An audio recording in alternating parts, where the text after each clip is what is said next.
It is really puzzling to me that having just buried one monster, the Soviet Union, another remarkably similar one, the European Union, is being built. Exactly what is the European Union? Perhaps by examining the Soviet version we can get the answer.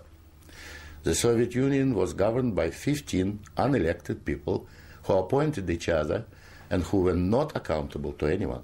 The European Union is governed by 24 people who appoint each other, meet in secret, and are not accountable to anyone, and whom we cannot sack. One might say that the EU has an elected parliament. Well, the Soviet Union had a parliament of a sort too, the Supreme Soviet, which just rubber-stamped the Politburo decisions, pretty much like the European Parliament does, where speaking time in the chamber is limited within each group and often amounts to 1 minute per speaker. In the EU, there are hundreds of thousands of bureaucrats with their huge salaries, their staff, servants, bonuses and privileges, their lifelong immunity from prosecution, which is simply shuffled from one position to another, no matter what they do or fail to do. Is this not exactly like the Soviet regime? The Soviet Union was created by coercion and very often with a military occupation. The European Union is being created admittedly not by armed force, but by coercion and economic bullying. In order to continue to exist, the Soviet Union spread itself further and further. The moment it stopped spreading, it started collapsing. And I suspect the same is true of the European Union. We were told that the purpose of the Soviet Union was to create a new historic entity, the Soviet people, and that we must forget our nationalities, our ethnic traditions and customs. The same seems to be true of the European Union. They don't want you to be British or French. They want you all to be a new historic entity, European, to suppress all your national feelings and live as a multinational community. After 73 years, the same system in the Soviet Union resulted in more ethnic conflict than anywhere in the world. In the Soviet Union, one of the grand purposes was the destruction of the nation-state.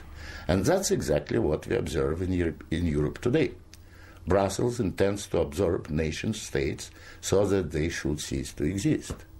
Corruption was built into the Soviet system from top down, and so it is in the EU. The same endemic corruption activity that we saw in the old Soviet Union has flourished in the EU. Those who oppose or expose it are silenced or punished. Nothing changes. In the Soviet Union, we had a gulag. I think we have a gulag in the European Union also, an intellectual gulag known as political correctness. When anyone tries to speak their mind on questions of race or gender, or if their views differ from those approved, they will be ostracized.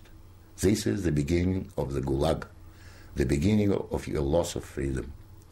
In the Soviet Union, they told us we needed a federal state to avoid war. In the European Union, they are telling you exactly the same thing. In short, the same ideology underpins both systems. The EU is an old Soviet model presented in Western guise. But again, like the Soviet Union, the European Union has within itself the seeds of its own demise. Unfortunately, when it collapses, and it will leave immense destruction behind, and we will be left with huge economic and ethnic problems.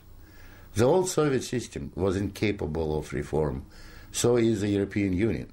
But there is an alternative to being ruled by those 24 self-appointed officials in Brussels.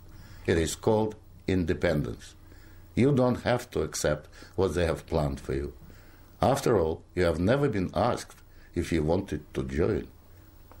I have lived in your future, and it didn't work.